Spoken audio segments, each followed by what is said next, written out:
Welcome back to the Jonah and Ben podcast. Today is April 18th, 2026.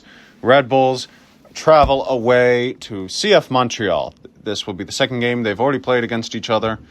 So after this, they won't play each other until a potential postseason matchup. So I'm joined by the Ben in the Jonah and Ben podcast. Would you like to preview this upcoming game or review the last two games for Red Bull since we recorded our last podcast? So, the New York Red Bulls took on Inter Miami at the new stadium. His previous MLS match day, they were able to get a point out of it. They scored 2 goals, 1 offside, so they actually put the ball in the net 3 times. You have any thoughts? They scored twice. Maybe stop eating. Anyway, Red Bulls were impressive, especially the attack and JMR. Against Inter Miami, the only player who looked bad was really Danielis and Forsberg, but then Forsberg had a great performance midweek against Pittsburgh, and Julian Hall did what Julian Hall does and scored 2 goals coming off his 2-assist performance against Miami. Hall has been the breakout star for the New York Red Bulls this season. I mean, he's already got 9 goal contributions in 8 matches. I mean, if you're Mauricio Pochettino, there should be looks instead of Xavier Gozo for Julian Hall to be in that World Cup squad. Honestly, he's at the stage at this point of the season that he should be in those World Cup talks. Yeah, he doesn't have any caps or has been called up at all, but there should be a conversation about him making it into this 2026 United States men's national team squad. Yeah, 7 goal contributions in 7 MLS games. It's hard to argue with that. AK, really impossible. And, of course, a brace against Pittsburgh. He's a great poacher right now. He always seems to be in the right place at the right time, and he showed his playmaking skills against Miami, which were really the only things that were missing from his game. We'll see if he can continue that, another away day against Montreal now instead of Miami.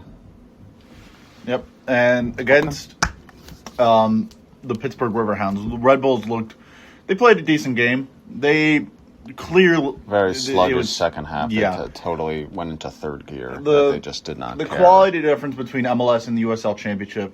It's massive. Yeah, the pay difference, everything about it. I mean, you can tell that that's a minor league. I mean. Yeah, they gave it the good fight. Of course, League One side, Johnny won Knoxville to beat DC United on penalties. But that is way more of a fluke than something that happens every so often, like a League One side beating a Premier League side. It is a bigger gap.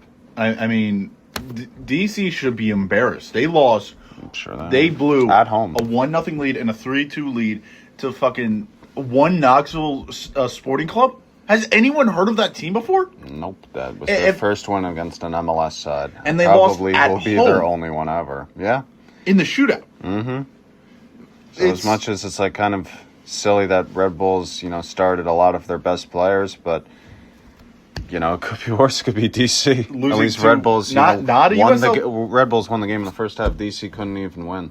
Not a USL Championship team, a USL League One team. Third division. Yep. It's a complete joke and embarrassment, and you love to see it as the Raptors go into half down 7, 61-54. Okay. Anything else? Maybe you want to preview the game? That starts in about 25 minutes, by the way. The New York Red Bulls. This is the late starting 11. We know out. It's the exact same. Yeah, but we'll just go over it. What? That is Ethan Horvath? No, we'll do one by one. I'll say the first, you say the second. So I said Horvath. All right. At left back is number 56, Matthew Dos Santos. At center back is number 6, Robert Volodare. At center back is number 12, Dylan Nealis. At right back is number 3, Jaquil Marshall-Ruddy. In the midfield is number 48, Ronald Doncourt. In midfield is number 15, Adri Mehmeti. In midfield, number 10, and captain. Captain of the New York Red Bulls is number 10, Emil Forsberg. At right wing is number 7, Cade Cowell. At left wing is number 11, Jorge Rubalcaba. And at striker is number 16, Julian Hall, or Julian Savchevsky, however you want to say it. So, last time Red Bulls faced Montreal, they lost 3-0. But, however, Carmona revenge game is not in play this time. But as you said earlier, wait, Frankie Amaya is not starting. Is he on the bench even? I don't see him. Oh, shit. So Franwell revenge game. So, but of course for Montreal, you still have to watch a Wusu versus our 2 center backs. I'm sure he'll have a good day. I don't know who Noah Strait is. We'll probably learn of him. Ivan Jamie, we'll see. For Red Bulls, I don't know. Montreal are 1-0-6, and last time we went to Montreal, we got a dub. Even with the 2025 team, who just weren't very good, we still scored and held a clean sheet. I hope Red Bulls can keep a clean sheet. It would be nice. Any thoughts on this upcoming matchup? Historically, the New York Red Bulls have been very poor at Stade Saputo. It's one of their worst venues that they have played in. Not in historically. recent years. They've only managed 3 wins at Stade Saputo, with 2 of those coming in 4 years, though. That is true. So then, one in 2012, the 2000s, but okay. One in 2012 when Montreal was an expansion team. One in 2022 with Lewis Morgan scoring that chip over the Montreal goalkeeper. And, of course, last season where Tim Parker and Eric Maxim Choupo-Moting scored those goals to get us our 3rd and most recent win against the Impact. Of course, what's nice for Red Bulls is that, of course, you're looking at other games. Charlotte take on NYCFC, so depending on if Red Bulls get a win, they'll pass at least one of them. Not both of them, that's not possible. But with a win, yeah, you'd pass one of them. Actually, no, with a win, you could pass both of them. What am I saying? If NYC and Charlotte draw. And then I cannot who are Toronto playing? They're playing Austin, so... Oh, wait, they're playing them right now. Yeah. And they're trailing, so yeah, that's a good result for Red Bull as it stands. And, hey, if Miami somehow lose to Colorado, even though their Twitter admin is posting like a Miami fanboy, but, yeah, that's a different discussion. Anything else you wanted to bring up? I think the absence for Wougaman Carmona for CF Montreal is going to be very big in this game because of how he performed against the New York Red Bulls. Oh, wait. What's the kit matchup? Is it blue v red? No, blue it's going to be blue and black versus Stone. Interesting. I guess they didn't want black v black. Yeah, that would have been a little... I think it would have matched up hard well, of a clash to do. Yeah, well, they didn't. I think for Red Bull to win in this game, they're going to have to, continue what they started in Miami and get those Hall assists. They're going to have to run... Really, the Red Bull success this season has correlated with Julian Hall's success. Yeah. So if Hall plays well, we're going to play well. That's how this should... That is kind of how it goes, though, with a poacher. That just means the entire team is working well, usually, especially in attack, though. I mean, I don't know. I like this lineup because... It works. It's just a very balanced... I mean, the only weak spots you have is really left back and center back. But right back, you're great. Midfield, you're very good. And the forward spots, of course, Kyle, that great game against Cincy. You'd like to see him bounce back to that. And Rubalcaba had a great game against Miami. And Hall has just been very consistent all year. So hopefully we can get the best of those 3. Even then, Kyle might not have had the strongest game against Inter Miami, but he had that secondary assist on... Rubalcaba's goal. I'm sorry, secondary assist count in MLS. So, just for stat keeping perspective, Cade Cowell has 3 assists on the season. I'm just saying. It was a long ball up to Julian Hall. Hall did saying. all the work. Hall got it at about midfield, right here. Yeah, I'm just and then saying. Took it all the way to the right here and cut back to Rubalcaba with a simple finish because Falcone doubled Hall for no reason. He totally left Rubalcaba right up. Again, thank you, Falcone, because otherwise we wouldn't have gotten the draw. So, yeah. Who's the referee for this game? It's Sergei Damianchuk. He's terrible. He's at he sounds like Rue at the Stade Saputo. I guess we'll see Ukrainian how it goes. Is there anything else left? Well, match previews. Well, yes, that's what I was getting to. I'm mad at you. All right, so we cannot do Toronto-Austin because it is currently going on. So may I add another? So match day 8 in MLS started a bit early with the Vancouver Whitecaps defeating Sporting Kansas City 3-0 last night at BC Place. Thomas Muller scored a 28th minute header goal. All right, so yeah, Vancouver improved to 7-0-1. They look like the team to beat in MLS. I think whenever Vancouver play LAFC again, it will definitely be a Western Conference final preview. Honestly, I'd say that's a real MLS Cup final. So I guess we'll see who's injured by then if Muller or Son is hurt, and that can change everything. All right. Montreal, Red Bull, New York is the first game. The first game left not to start yet, but we'll of course save that for last. Colorado Rapids host Inter Miami CF at and Power Field at Mile High, home of Bo Nix and the Denver Broncos. Who you got in Colorado, Miami? You can tell that the Rapids are going to lose this game just because of how they're treating it. They're treating it not like in any other game. They're Like treating the it Harlem Globetrotters. Yeah, they're treating it like a friendly. This is clearly going to be an Inter-Miami win. Right, like Red Bulls, Barca, Toronto, Liverpool back This in the isn't day. a real game. This is clearly a 2-0 Miami victory. Yeah, just like when Miami. Plus new manager bounce. When Miami played in Baltimore a few months ago, like last month. What am I saying? I can't disagree. Yeah, Miami 3-1. Messi will score a free kick probably. Atlanta hosts Nashville. 1-1-5 Atlanta versus 5-1-1 Nashville. Who you got? Nashville 2-0.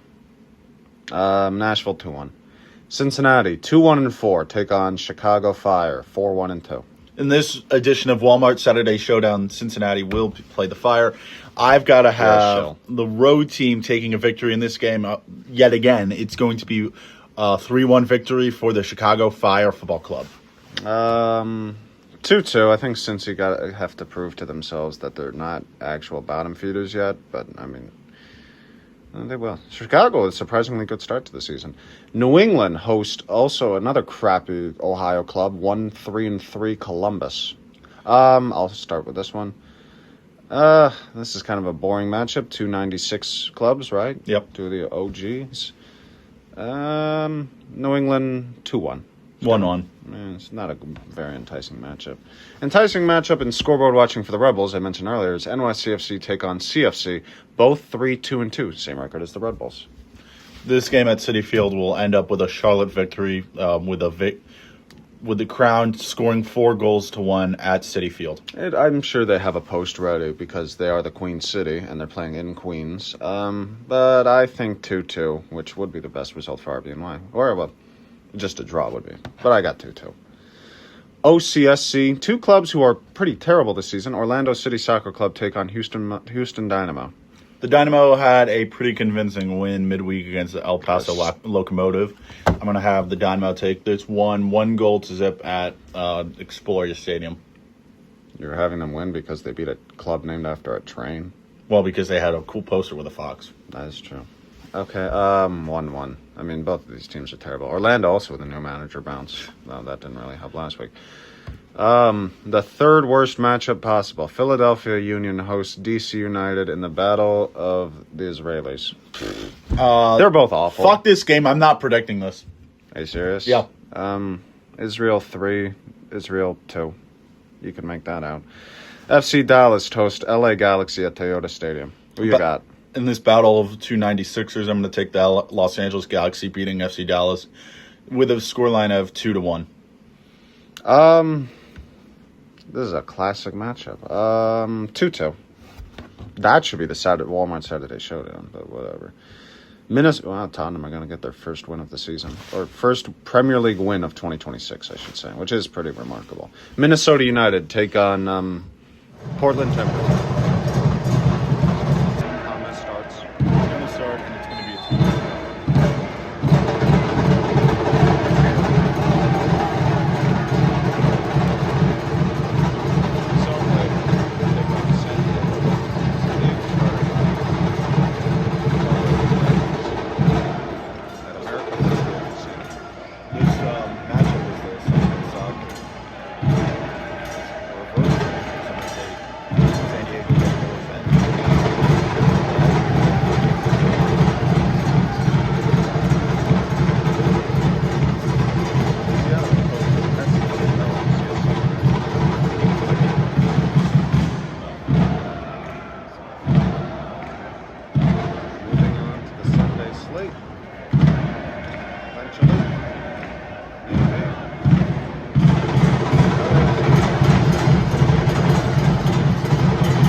wasn't that clean, but she still... Actually, that's more impressive to land it like that, if anything. There you go. She fixed it.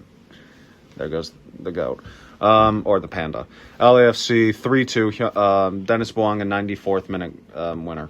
Because, theatrics. Oh, and I lied. Tottenham are not going to win. It's 2-2. Brighton got a 95th minute equalizer. That's hilarious.